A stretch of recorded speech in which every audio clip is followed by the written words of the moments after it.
మీ వీడియోలు ఫాలో అవుతున్నాం మేము. కానీ నేను షేడ్ నెట్ వేయాలా వద్దని అడిగారు. నేనేమన్నానంటే మీరు కంటిన్యూగా ఫస్ట్ నుంచి లాస్ట్ వరకు మీరు వైకే లాబరేటరీస్ ప్రొడక్ట్స్ వాడితే షేడ్ నెట్తో పని లేదు. మనకు అక్కడే ఒక 1 లక్ష నుంచి 1.5 లక్షల వరకు మనం సేవ్ చేసుకోవచ్చు. సో ఎందుకంటే షేడ్ నెట్ వల్ల కూడా మనకు చాలా డ్రాబ్యాక్స్ ఉన్నాయి. షేడ్ నెట్ ఉంటే మనకు సెట్టింగ్ కాదు, ఫ్లవర్ డ్రాప్ ఉంటుంది, అబాట్ అవుతుంది. సో దానికి పొలినేషన్ కాదు. సో మనకి టెంపరేచర్ ఉన్నా సరే టెంపరేచర్లో కూడా మన వాయు యంత్ర కాంబినేషన్ కంటిన్యూగా స్ప్రే చేసుకుంటే మనకి ఎటువంటి ప్రాబ్లం రాదు. ఇంకా ఎక్స్ట్రీమ్ టెంపరేచర్ ఉంటే మనం జలరక్ష ఇచ్చుకోవచ్చు, నెలకి 3-4 టైమ్స్ జలరక్ష ఇచ్చుకోవచ్చు. అంతేగాని మనకి షేడ్ నెట్ వేసుకుంటే ఎకరాకి ₹1,00,000 పైన వస్తుంది ఖర్చు, అది సేవ్ అవుతుంది. కాంబినేషన్స్ కరెక్ట్గా స్ప్రే చేసుకోవాలి. కాంబినేషన్స్ వాయు యంత్ర కాంబినేషన్స్ అనేది 3 to 4 టైమ్స్ కంటిన్యూ స్ప్రే చేసుకోవాలి.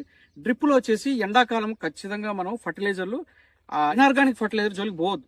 ఇనార్గానిక్ ఫర్టిలైజర్ అసలు అవసరం లేదు. అన్ని మన అమినో యాసిడ్స్, తర్వాత ఇలాంటి ఒక మనకు ఈజీ డైజెస్టబుల్, ఈజీ మొక్క తీసుకునేటువంటి మన దగ్గర అయితే ఫాస్ట్ రూటెక్స్ హై రిచ్ ఒకటి ఉంది, తర్వాత ఫాస్ట్ రూటెక్స్ సూర్యం ఉంది, తర్వాత హైపాస్ ఉంది, తర్వాత ఇంకొకటి ఇప్పుడు మనకు ధాత్రి ఉంది పొటాష్. హైపాస్ అంటే ఫాస్ఫరస్ ఉంటుంది. సో ఈ హై రిచ్ వచ్చేసి 319 లాగా. ఈ విధంగా ప్రతి దానికి మనం ఫాస్ట్ రూటెక్స్ జత చేయడం వల్ల ఏమవుతుందంటే మొక్క బాగా కిందకి వెళ్ళిపోయి కొత్త రూట్స్ డెవలప్ చేసి అదే రూట్స్ నుంచి మళ్ళీ మొత్తం పైకి అప్టేకింగ్ తీసుకుంటుంది.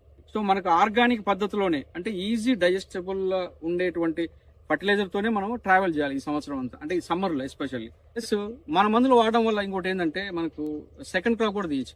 ఇదే పంట 2 months తర్వాత మనకు అయిపోతే మళ్ళీ మనం రూటెక్స్, తర్వాత దానికి సూర్యము, హై రిచ్ ఇలాంటివి మనం డ్రించింగ్ చేయడం వల్ల మనం మళ్ళా పంట తీసుకోవచ్చు.